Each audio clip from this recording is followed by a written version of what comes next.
আলা, এই যে আমরা একটু আগে স্বীকার করলাম, আলা লাহুল খল, সৃষ্টি তার, ওয়াল আম, অতএব ক্ষমতাও চলবে আল্লাহর। ঠিক না?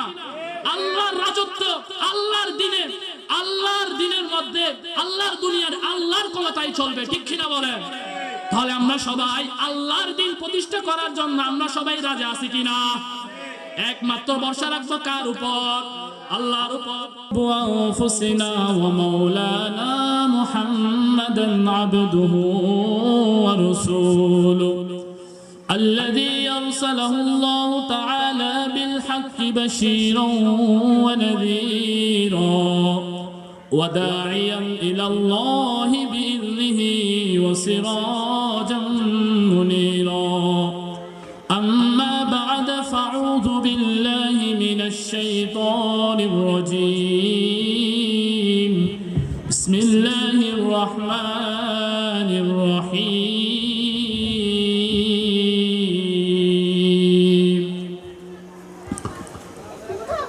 وما خلقت الجن والإنس إلا ليعبدون قال الله تعالى عز وجل في شأن حبيبه ومعشوقه ومحبوبه آمرا ومخبرا إن الله وملائكته يصلون على النبي يا أيها الذين آمنوا صلوا عليه وسلموا تسليما صلى الله على سيدنا محمد وآله وصحابه وسلم صلى الله على وآله وصحابه وسلم اللهم صل على سيدنا مولانا محمد وعلى آل سيدنا مولانا محمد بلغ العلا بكماله كشف الدجى بجماله حسنة جميع وفصاله صلوا عليه وآله مولاي صل وسلم وبارك عليه সম্মানিত এলাকাবাসী, আজকে পশ্চিম কোয়াশ আদর্শ দাখিল মাদ্রাসা ও হাজী আব্দুর রহিম ইসলামী একাডেমিক মাদ্রাসা বার্ষিক মিলাদ মাহফিল উপলক্ষে আজকের মাহফিলের সম্মানিত সভাপতি এবং আজকের মাহফিলের সম্মানিত প্রধান বক্তা, বিশেষ ওয়াইজিন, আমন্ত্রিত উলামায়ে কেরাম, আমার ডানে পাশে বসা সম্মানিত উলামায়ে কেরাম এবং আমার সামনে বসা উপবিষ্ট সম্মানিত প্রিয় ভাইরা, পর্দার আড়ালে অবস্থানরত সম্মানিত মেহেরবান মা ও বোনেরা, রাহমানি ওয়া রাহমাকুমুল্লাহ আজ্জা ওয়া জাল্লা, আসসালামু আলাইকুম ওয়া রাহমাতুল্লাহি ওয়া বারাকাতুহু। আমরা সর্বপ্রথম আল্লাহ পাক রব্বুল আলামিনের দরবারে শুকরিয়া আদায় করছি যে আল্লাহ পাক রব্বুল আলামিন আমাদের সবাইকে দয়া করে মেহেরবানি করে দুনিয়াবি কাজ থেকে বিরত রেখে সুস্থ রেখে আজকের এই মাহফিলে আসা ও বসার তৌফিক দান করেছেন। এই জন্য উচ্চ আওয়াজে উচ্চ স্বরে কালিমাতে শুকরিয়া আদায় করছি। সকলে বলে আলহামদুলিল্লাহ। সাথে সাথে আমাদের রাসূলের উপর দুরূদ পাঠ করি, যে রাসূলের কারণে আমরা কোরআন পেয়েছি, হাদিস পেয়েছি, ইসলাম পেয়েছি। ওই রাসূলের উপর আমরা সবাই দুরূদ পাঠ করি। সকলে বলি সাল্লাল্লাহু আলাইহি ওয়াসাল্লাম। সম্মানিত হাজিরিন, যেহেতু সময় সংক্ষিপ্ত, সেই হিসাবে আমি আপনাদের সামনে আল্লাহ রাসূলের একটা হাদিস আর কোরআনের কিছু আয়াত দিয়ে আমি আপনাদের সামনে আলোচনা করব। এই আলোচনা থেকে সর্বপ্রথম আমাকে, এরপর আপনাদেরকে শুনে যেন আমরা আমল করতে পারি, আল্লাহ তাআলা আমাদেরকে সেই তৌফিক দান করেন। সকলে বলেন আমিন। খুতবার মধ্যে একটা হাদিস তেলাওয়াত করেছি, একটা হাদিস পড়েছি, মুসলিম শরীফের 5 নাম্বার হাদিস, কিতাবুল ঈমানের একদম শুরুর একটা হাদিস। এই হাদিসের মধ্যে নবীজি সাল্লাল্লাহু আলাইহি ওয়াসাল্লাম বলেন, কানা রাসূলুল্লাহ সাল্লাল্লাহু আলাইহি ওয়াসাল্লাম বারিজাল লিন্নাস নবীজি বলেন বারিজাল লিন্নাসদেরকে নিয়ে নবীজি উন্মুক্ত একটা জায়গায়, সকলকে নিয়ে একদম উন্মুক্ত একটা জায়গায় বসে আছেন।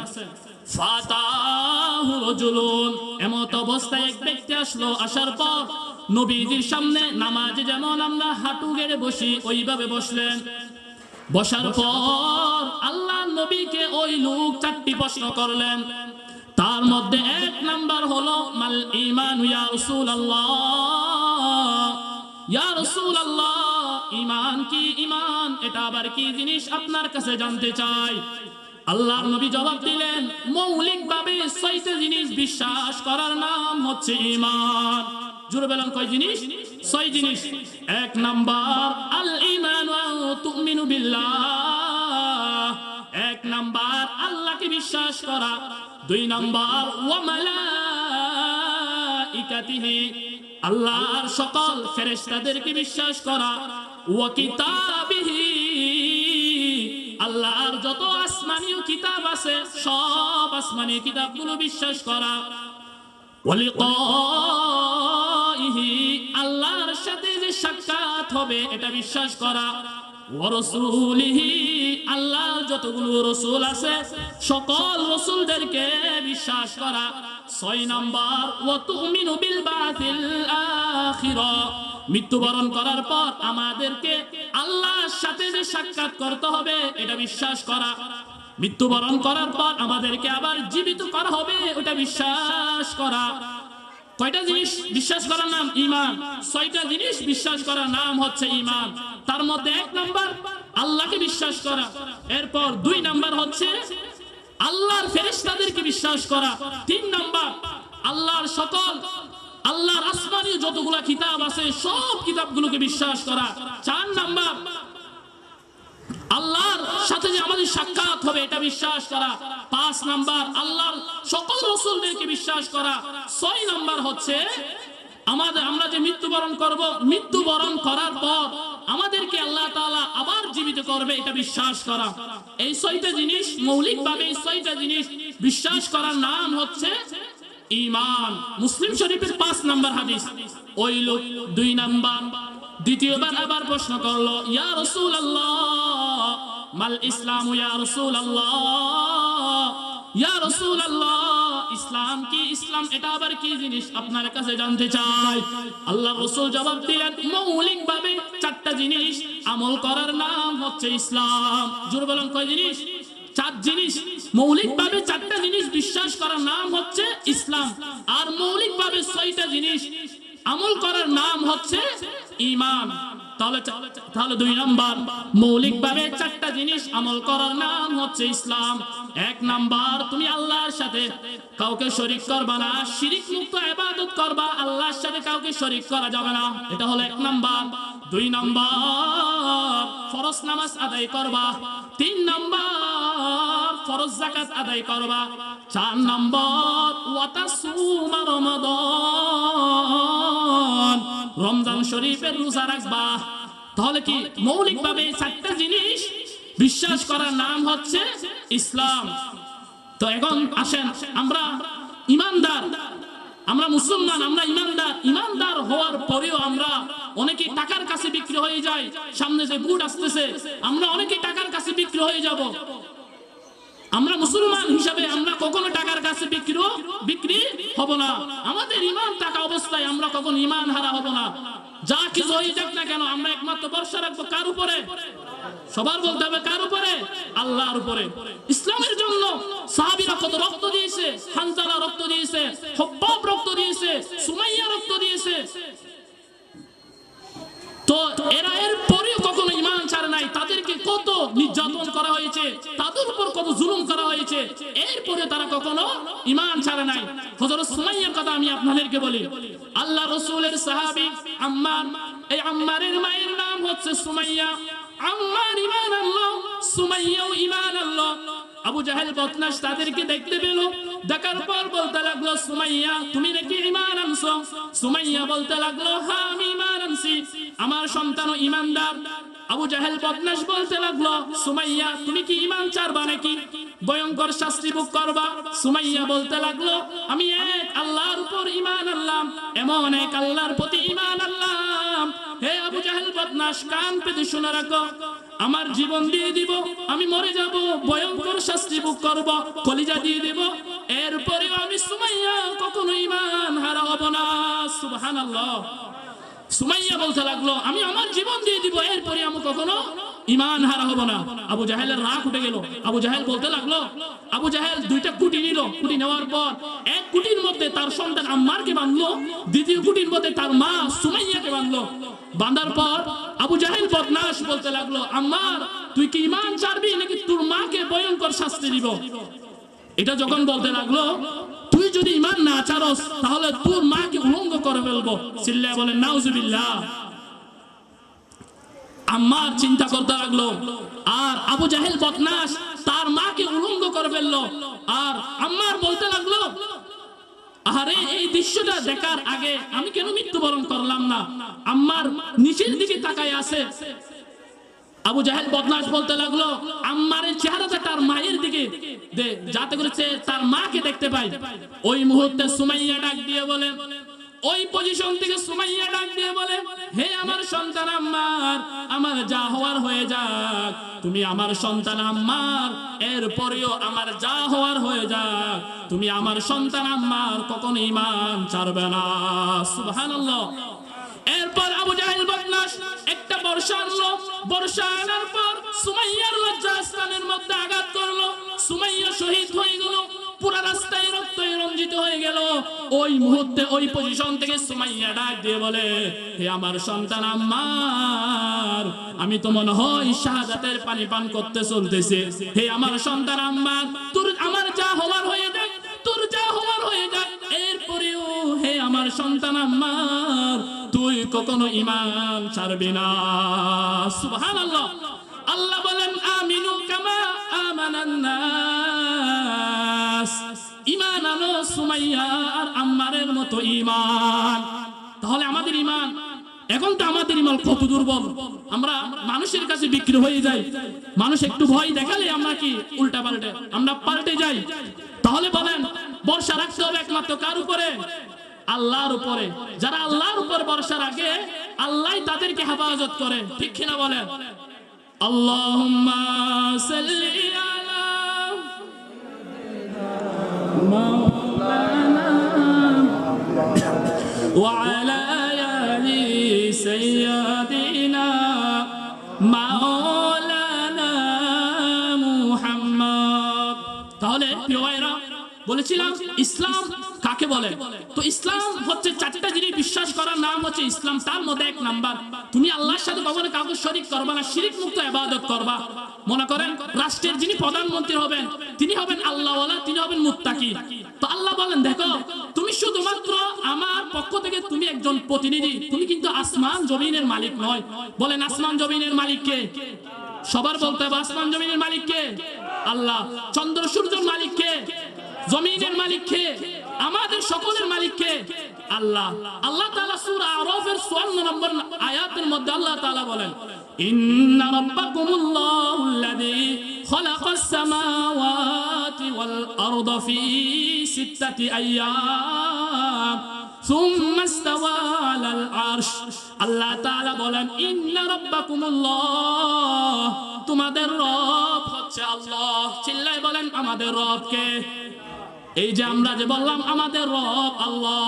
রূহের জগতে আল্লাহ তাআলা আমাদের সকল রূহকে প্রশ্ন করা হয়েছিল, আলাস্তু বিরাব্বিকুম, আমি কি তোমাদের রব না? তখন আমরাও জবাব দিয়েছিলাম, মুসলমানরাও জবাব দিয়েছিল। সকল রূহগুলো আল্লাহর রাসূল সহ ঈমানদার বেঈমান কাফিররা সকলের রূহ জবাব দিয়েছিল, নাম, হ্যাঁ আপনি আমাদের রব আল্লাহ। রূহের জগতে আমরা সবাই বলেছিলাম, মুসলমানরাও বলেছিল আপনি আমাদের রব আল্লাহ, কাফেররাও বলেছিল আপনি আমাদের রব আল্লাহ, রাসূলরাও বলেছিল আপনি আমাদের রব আল্লাহ। আল্লাহ যে বলতেছে আপনি আমাদের, আমি কি তোমাদের রব কিনা, এটার অর্থ হচ্ছে 6টা। জোরে বলেন কয়টা? 6টা। তার মধ্যে এক নাম্বার হলো, আমি কি তোমার ব্যক্তিগত জীবনের রব না, 2 নাম্বার আমি কি তোমার পারিবারিক জীবনের রব না? 3 নাম্বার আমি কি তোমার সামাজিক জীবনের রব না? 4 নাম্বার আমি কি তোমার অর্থনৈতিক জীবনের রব না? 5 নাম্বার আমি কি তোমার আন্তর্জাতিক জীবনের রব না? 6 নাম্বার আমি কি তোমার রাষ্ট্রীয় জীবনের রব না? তাহলে আল্লাহ যে আমরা রব মানি, এই 6 জীবনের রব মানার দরকার আছে না নাই? আছে না নাই? 1 নাম্বার আমি কি তোমার ব্যক্তিগত জীবনের রব কিনা? আমরা বলেছিলাম হ্যাঁ মাবুদ আপনি আমাদের ব্যক্তিগত জীবনের রব আল্লাহ। তো আল্লাহ বলবে আমি যদি তোমাদের ব্যক্তিগত জীবনের রব হই, তাহলে ব্যক্তিগত জীবনে তুমি নামাজ পড়েছি কিনা, হালাল ভাবে চলেছে কিনা? যদি তুমি হালাল ভাবে চলে থাকো, নামাজ যদি পড়ে থাকো, তাহলে তুমি আমাকে ব্যক্তিগত জীবনের রব হিসাবে মানলা। 2 নাম্বার পারিবারিক জীবনের রব মানছো কিনা? পারিবারিক জীবনের রব কে? আমাদের পারিবারিক জীবনের রব কে? আল্লাহ। তো আল্লাহকে আমরা বলতেছি আল্লাহ আপনি আমাদের পারিবারিক জীবনের রব আল্লাহ। আল্লাহ বলবে পারিবারিক জীবনে যদি আমাকে রব মেনে থাকো, তাহলে বলো তোমার বিবি বেপরদা চলে, তুমি তোমার বিবিকে বাঁধা দিছো কিনা? আমরা যদি বলি আল্লাহ আমি আমার বিবিকে বাঁধা দিই, বিবি নিজের ইচ্ছা মতো বেপরদায় চলে, তাহলে কোনো সমস্যা নাই। আর যদি আপনার আশকারা পেয়ে বিবি যদি বেপরদায় চলে, আপনার মেয়ে যদি বেপরদায় চলে, তাহলে তুমি পারিবারিক জীবনের রব হিসাবে আল্লাহকে মানো নাই। তাহলে ছেলে সন্তানকে নামাজের জন্য ডাকা দরকার আছে না নাই? আছে না নাই? তাহলে আমাদের সন্তানদেরকে যারা বেপরদায় চলে, তাদেরকে বেপরদা কেন চলে এটা বলার দায়িত্ব আমাদের মা বাবার আছে কিনা? আপনি যদি না বলেন, তাহলে আল্লাহ বলেন তুমি আমাকে পারিবারিক জীবনের রব হিসাবে মানো নাই। 3 নাম্বার সামাজিক জীবনের রবকে। তাহলে সমাজের কয়জনকে নামাজের জন্য দাওয়াত দিবেন? দাওয়াত দিবেন আপনারা? আমাদের দেশে যারা তাবলীগ করে, যারা তাবলীগের দাওয়াত দেয়, আমরা তাদেরকে বেঙ্গাই, অথচ তারা হাতে পা ধরে নামাজের জন্য ডাকে। এটা আমাদের অনেকের সহ্য হয় না। আমরা তো নিজের দাওয়াত দিই না, অন্য যারা দাওয়াত দেয় তাদেরকে আমরা বেঙ্গাই। আসলে না এমন মানুষ? তাহলে আপনাকে প্রশ্ন করা হবে তুমি সামাজিক জীবনের রব হিসাবে যদি তুমি আমাকে মেনে থাকো, তাহলে বলো কয়জনকে তুমি নামাজের দাওয়াত দিছো? আমরা যদি সামাজিকভাবে সমাজের মানুষকে যদি ইসলামের দাওয়াত দিয়ে থাকি, নামাজের দাওয়াত দিয়ে যদি থাকি, তাহলে আমরা সামাজিক জীবনের রব হিসাবে আল্লাহকে মানলাম। এরপর 4 নাম্বার অর্থনৈতিক জীবনের রবকে। তাহলে সুদ খান কেন? অর্থনৈতিক জীবনের রব যদি হয় আল্লাহ, তাহলে সুদের ব্যবসা করেন কেন? সুদের কারবারের সাথে আপনার কেন সম্পর্ক? 5 নাম্বার রাষ্ট্রীয় জীবনের রবকে। চিল্লায় বলতে হবে রাষ্ট্রীয় জীবনের রবকে। তাহলে রাষ্ট্রীয়ভাবে যদি কোনো ইসলামের অপমান করা হয়, রাষ্ট্রীয়ভাবে যদি সকল মুসলমানদেরকে যদি মিছিলের জন্য ডাকা হয়, তাহলে আমরা সবাই রাজি আছি কিনা? আমরা সবাই রাজি আছি কিনা? 6 নাম্বার আন্তর্জাতিক জীবনের রবকে।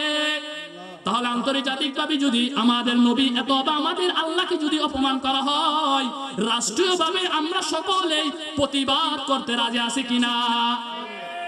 এটা হবে 6 জীবনের রব মানা। হামিম আস-সাজদা এই সূরার 30 নম্বর আয়াতের মধ্যে আছে। নিশ্চয়ই যারা রব হিসাবে আল্লাহকে মানে, এই 6 জীবনে আল্লাহকে রব হিসাবে মানা দরকার আছে না নাই? এই 6 জীবনে যদি আপনি আল্লাহকে রব হিসাবে মানেন, তাহলে আপনি যে ওই বলেছিলেন আপনি আমাদের রব আল্লাহ, তাহলে এটাই হবে আপনি আল্লাহকে রব মানা।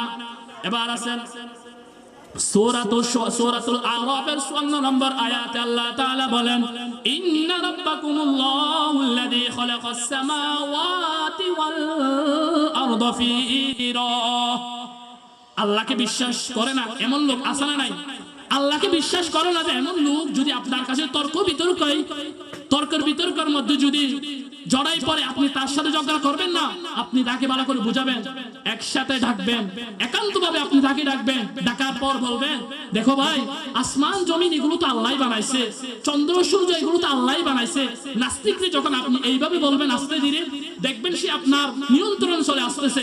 এইভাবে আপনি বলতে বলতে যখন এই বলবে আসলেই তো যিনি আসমান জমিন বানাইছে, চন্দ্র সূর্য বানাইছে, সব ক্ষমতা তারই হওয়া উচিত, নাস্তিক আপনাকে বলবে।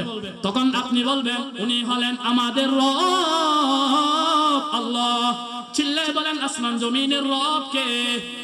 তখন আপনি এটাই বলবেন। সূরা ফুরকানের 1 অথবা 2 নম্বর আয়াত আল্লাহ তাআলা বলেন, তাবারাকাল্লাযী নাযালাল ফুরকান আলা আবদিহি লিয়াকুনা লিল আলামিন নাযীরা। আল্লাহ তাআলা বলেন, তাবারাকাল্লাযী নাযালাল ফুরকান, বরকতময় ওই সত্তা যিনি কোরআন নাজিল করেছেন, হক এবং বাতিলের মাঝে যিনি কোরআন নাজিল করেছেন। বলেন, কোরআন নাজিল করেছেন কে? আর জোরে বলতে হবে, কোরআন নাজিল করেছেন কে? আল্লাহ। লিয়াকুনা লিল আলামিন নাযীরা, যেন এই কোরআন হতে পারে পুরো পৃথিবীর জন্য সতর্ককারী। আল্লাযী লাহু মুলকুস সামাওয়াতি ওয়াল আরদ, আসমান জমিনের মালিক কোনা যাক। বলেন, কোরআন নাজিল করেছেন কে? আসমান জমিনের মালিক কোনা যাক কার? আল্লাযী লাহু মুলকুস সামাওয়াতি ওয়াল আরদ ওয়া লাম ইয়াকুল লাহু শারীকুন ফিল মুলক। আল্লাহ তাআলা বলেন, আমার রাজত্বে, আমি আল্লাহর রাজত্বে আমি আল্লাহ কাউকে শরীক করি না। তাহলে আসমান জমিনের রাজত্ব যদি আল্লাহর হয়, আসমান জমিনের মালিক যদি আল্লাহ হয়, তাহলে যে জানা করবে তার বিচার হওয়া, তার বিচার আল্লাহর হুকুম, আল্লাহর আইন অনুযায়ী হওয়ার দরকার আছে না নাই? যে চুরি করবে তার বিচার আল্লাহর কোরআনের আইন অনুযায়ী হওয়া দরকার আছে না নাই? সেটাও আল্লাহ কোরআনের মধ্যে বলেন, ওয়াসারিকু ওয়াসারিকাতু ফাকাতউ আইদিয়াহুমা। চোর সেই পুরুষ হোক বা মহিলা হোক, সেই গরিব হোক বা ধনী হোক, সেই যে চুরি করলো সেটা যদি প্রমাণ হয়ে যায় আল্লাহর কোরআনের আইন, আল্লাহর কোরআনের বিধান অনুযায়ী, তোমরা তার হাত কেটে ফেলো। তাহলে আসমান জমিন যেহেতু আল্লাহ, রাষ্ট্র যেহেতু আল্লাহ, সব কিছু যেহেতু আল্লাহ, দুনিয়ার মধ্যে ইনসাফ কায়েম করা আমাদের দরকার আছে না নাই? তাহলে আমরা চাই তো আল্লাহর আইন যেন দুনিয়ার মধ্যে প্রতিষ্ঠা হয়, এটা আমরা চাই তো সবাই। আল্লাহ তাআলা যেন দুনিয়ার মধ্যে যেন কোরআন সুন্নাহর আইন যেন প্রতিষ্ঠা হয়, আল্লাহ তাআলা সেই তৌফিক দান করেন। সকলে বলেন আমিন। সূরা ইউসুফের 40 নম্বর আয়াতে আল্লাহ তাআলা বলেন, ইনিল হুকমু ইল্লা লিল্লাহ আমারা আল্লা তা'বুদু ইল্লা ইয়া। ইনিল হুকমু ইল্লা লিল্লাহ, বিধানদাতা একমাত্র আল্লাহ। অতএব চুরির বিচার হবে একমাত্র আল্লাহর হুকুম অনুযায়ী। ডাকাতি যেই করবে, জেনা যেই করবে, ব্যভিচার যেই করবে, তার বিচার হওয়া উচিত একমাত্র আল্লাহ। বলেন, বিধানদাতাকে? জমিন কার? আসমান কার? তাহলে সব কিছু আল্লাহর হুকুম হওয়া উচিত, আছে কিনা? আল্লাহ তাআলা বলেন, ইনিল হুকমু ইল্লা লিল্লাহ, বিচার ব্যবস্থা একমাত্র আল্লাহ, অর্থাৎ বিধানদাতা একমাত্র আল্লাহ। আমারও আল্লাহ তা'বুদু ইল্লা ইয়া, তিনি আদেশ করেছেন তোমরা যেন আল্লাহ ছাড়া কারো ইবাদত না করো, একমাত্র ইবাদত করবা আল্লাহর। তাহলে বলেন, আমরা ইবাদত করব কার? ওই যুবকের প্রশ্ন এবার চলে যায়। যুবকের 2 নম্বর প্রশ্নের মধ্যে ছিল, যুবক প্রশ্ন করেছিল ইসলাম কাকে বলে। প্রথম নম্বর প্রশ্ন ছিল ঈমান কি, ইসলাম কি। ইসলামের 4টা জিনিসের মধ্যে 1 নম্বর আমরা জানতেছি, আল্লাহর সাথে কখনো শিরিক করবা না, আল্লাহর সাথে কাউকে শরীক করবা না। ক্বালাল ইসলাম তা'বুদুল্লাহ ওয়া লা তুশরিকা বিহি শাইআ, তুমি আল্লাহর ইবাদত করো, আল্লাহর সাথে কাউকে শরীক করবা না। আল্লাহর সাথে কাউকে শরীক করা এটা আল্লাহই বলতেছেন, এটা আল্লাহর সাথে শিরিক করা। তাহলে বলেন, আল্লাহর সমপরিমাণ কেউ নাই? কেউ আছে কিনা আল্লাহর সমপরিমাণ? আল্লাহর সমপরিমাণ কেউ নাই। আমরা সব সময় এক আল্লাহ বিশ্বাসী, এক আল্লাহর ইবাদত করব। আমরা কার ইবাদত করব? আল্লাহর ইবাদত করব। এটা বলার জন্য এবার সূরা কাহাফের 26 নম্বর আয়াত, আপনারা কি শুনছেন? কাহাফবাসী যে গুহার মধ্যে ছিল, এই ঘটনা আপনারা শুনছেন? এই আল্লাহ তাআলা সূরা কাহাফের 26 নম্বর আয়াত আল্লাহ তাআলা বলেন, ওয়ালাবিসু ফি কাহফিহিম সালাসা মিআতি সিনিনা ওয়াজদাদু তিসা। আল্লাহ তাআলা বলেন, ওয়ালাবিসু ফি কাহফিহিম, কাহাফবাসীরা গুহার মধ্যে 300 দিন ছিল। কয়শো দিন? 300 দিন। এরপর আল্লাহ বলেন, ওয়ালাবিসু ফি কাহফিহিম সালাসা মিআতি সিনিনা ওয়াজদাদু তিসা। এরপর আল্লাহ তাআলা আরো 9 বছর বাড়িয়েছেন, মোট হয়েছে 309 বছর। আল্লাহ তাআলা বলেন, আমি আল্লাহ জানি, এই জন্য আমি আল্লাহ জানি, এই জন্য কাহাফবাসীরা কতদিন গুহার মধ্যে ছিল এটা আমি আল্লাহ জানিয়ে দিলাম। সুবহানাল্লাহ। ওয়াজদাদু তিসা, আল্লাহ তাআলা বলেন কুলিল্লাহু আ'লামু বিমা লাবিসু, তাদের অবস্থান সম্পর্কে আমি আল্লাহ জানি, এই জন্য আমি আল্লাহ জানাই দিলাম। লাহু গায়বুস সামাওয়াতি ওয়াল আরদ, আসমান জমিনের গায়েবের মালিক একমাত্র আল্লাহ। বলেন কে? আসমান জমিনের গায়েবের মালিক কে? আল্লাহ। এবার আসেন, আমরা যে আল্লাহকে বিশ্বাস করি আসমান জমিনের গায়েবের মালিক যে আল্লাহ, এটা আমরা অনেকেই মানি। এটা আমরা সবাই মানলেও অনেকেই বলে যে আল্লাহ যে এক, এটা আমরা সবাই মানি। মানার পরেও আমরা আল্লাহর কাছে চাই। এরপরেও অনেক মানুষ আছে অমুকের জায়গা যায়, অমুকের কাছে যায়, রশি নিয়ে যায়, সিন্নি নিয়ে যায়। এমন লোক সমাজে না থাকলে বাংলাদেশে আছে কিনা? তাহলে একমাত্র চাওয়া যাবে কার কাছে? আল্লাহ ছাড়া কারো কাছে চাওয়া যাবে না। একমাত্র দিতে পারে কে? আল্লাহ। আল্লাহ তাআলা একমাত্র আল্লাহই দিতে পারে। আল্লাহ তাআলা বলেন ওয়ালা ইউশরিকু ফি হুকমিহি আহাদা, আল্লাহর সাথে কাউকে শরীক করো না। তাহলে এই পুরা পৃথিবী এটা কার?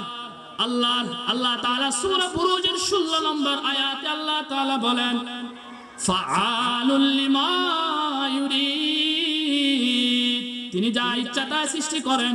যারা সূরা ইয়াসিন তেলাওয়াত করেন, সূরা ইয়াসিনের শেষ নম্বর আয়াত 83 নম্বর আয়াত, ফাসুবহানাল্লাযী বিয়াদিহি মালাকুতু কুল্লি শাই, পুত পবিত্র আল্লাহ, বিয়াদিহি মালাকুতু কুল্লি শাই, যার কুদরতি হাতের মধ্যে সব কিছু আছে। বলেন কুদরতি হাত আল্লাহ, পুরো পৃথিবী কার কুদরতি হাতের মধ্যে আছে?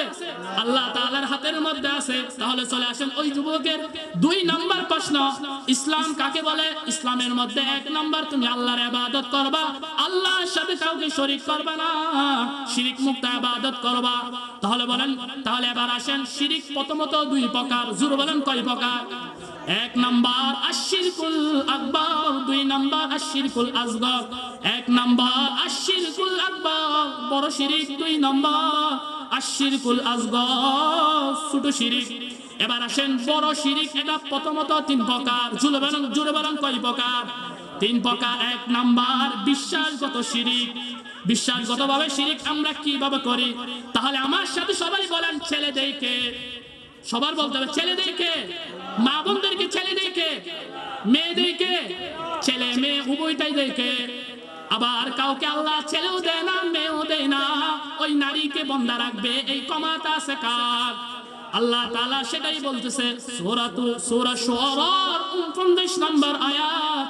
আল্লাহ তাআলা বলেন লাহু মুলকুস সামাওয়াতি ওয়াল আরদ, আসমান জমিনের রাজত্ব একমাত্র আল্লাহর। ইয়াহাবু লিমান ইয়াখলুকু মা ইয়াশা, আল্লাহ যা চাই তাই সৃষ্টি করেন। ইয়াহাবু লিমান ইয়াশাউ ইনাসা, আল্লাহ চাইলে কাউকে কন্যা সন্তান দান করেন। ওয়া ইয়াহাবু লিমান ইয়াশাউ যুকুর, আল্লাহ চাইলে আবার কাউকে ছেলে সন্তান দান করেন। ওয়া ইয়াজআলু মা আও ইউযাউযুহুম যুকরানা ওয়া ইনাসা, আল্লাহ চাইলে কাউকে মেয়ে দেন, আবার চাইলে কাউকে ছেলে সন্তান দান করেন। ওয়াজালু মাইয়াশা ওয়াকিমা, আল্লাহ চাইলে ওই নারীকে বন্ধা রাখবে, ছেলেও দিবে না, মেয়েও দিবে না, এই ক্ষমতা আছে একমাত্র কার? আল্লাহ। এবার আসেন, অনেকে বলে অমুক জায়গায় গেলে, অমুক জায়গায় রশি বাঁধলে, অমুক জায়গায় টাকা পয়সা দান করলে, অমুক জায়গায় সিন্নি দিলে, অমুক জায়গায় টাকা পয়সা দিলে ছেলে পাওয়া যাবে। দাদা নাতি হয় না, দাদা নিয়ত করে অমুক জায়গায় আমি গিয়ে রশি বেঁধে দিব। তাহলে বলেন এটা হলো বিশ্বাসগত শিরক। মানে তার কথা হচ্ছে আল্লাহও ছেলে দিতে পারে, আল্লাহও মেয়ে দিতে পারে, এটাও তার অন্তরের মধ্যে বিশ্বাস আছে।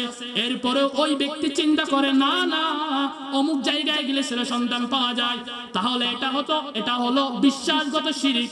এটা কি বিশ্বাসগত শিরক? এই শিরক কখনো করা যাবে না। 2 নাম্বার কথা শিরক। কথার মাধ্যমে আমরা কিভাবে শিরক করি? আপনি ঘুম থেকে উঠলেন, ওঠার পর বারান্দায় আপনি দরজার মধ্যে বাড়ি গেলেন, বাড়ি খাওয়ার পর আরে আজকের দিনটা যাবে, সারা দিনটা যাবে ভেজাল, এমন আমরা বলি না? এটা আপনি কোথায় পাইছেন? এরকম আমরা বলি না? আপনি দোকান খুললেন, খোলার পর এক কাস্টমার গেছে আপনার, যারা দোকানদার আপনারা একটু মনোযোগ দিয়ে শুনে, তো এক দোকানদার ফজরের পরে প্রথম দোকান খোলার পর এক ব্যক্তি চাউলের জন্য গেল, এই চাউল কিনলো, কেনার পর দেখতেছে তার পকেটে টাকা নাই। এ বলতেছে একটু পরে এসে টাকাগুলো দিয়ে দিব। এই দোকানদার বলে, আরে প্রথম সাথে হারাপ করে দিওস, এরকম বলে না? তো এটা আপনি কোথায় পাইছেন? এটা বলা যাবে না। এটা কি কথার শিরিক, কথার মাধ্যমে শিরিক করে। আপনি গাড়ি নিয়ে বের হইছেন, সুন্দর একটা মেয়ে দেখলেন, বলতেছে আজকে সারা দিনটাই খারাপ যাবে, এটা আপনি কোথায় পাইছেন? এইগুলো বলা যাবে না, এটা হলো কথার শিরিক। এরপর 3 নাম্বার, বড় শিরিকের 3 নাম্বার হচ্ছে কর্মরত শিরিক। এটা আমরা সকলেই জানি। সিজদা পাওয়ার যোগ্য একমাত্র কে? সকলে বলেন কে? আল্লাহ। আল্লাহ ছাড়া কি পৃথিবীর কেউ সিজদা পাওয়ার যোগ্য আছে? তো সিজদা দিব আমরা একমাত্র কাকে? আল্লাহকে। তো আল্লাহ ছাড়া অন্য কাউকে সিজদা দেয় এমন লোক আমাদের সমাজে না থাকলেও বাংলাদেশে আছে কিনা? এক লোক আমাদের নবীজির দরবারে আসলেন। আসার পর আমাদের নবীজি কি বলতে লাগলো, ইয়া রাসূলুল্লাহ, ইয়া হাবিবাল্লাহ, আমি অমুক এলাকায় গেলাম, যাওয়ার পর অমুক এলাকার সকল ব্যক্তি তাকে দাওয়াত দেওয়ার জন্য, আমি অমুক এলাকায় গেলাম, যাওয়ার পর সেখানে আমি দেখতে পেলাম সকলে মিলে তাদের নেতা সকলকে মিলে তাদেরকে সিজদা দেওয়া শুরু করলো। তো নবীজি বললেন, তারা যদি তাদেরকে সিজদা দেয় তাহলে তুমি বলো এখন তুমি কি বলতে চাও? ইয়া রাসূলুল্লাহ, আমি চিন্তা করলাম আমিও আপনাকে সিজদা দিব। বলেন নাউজুবিল্লাহ।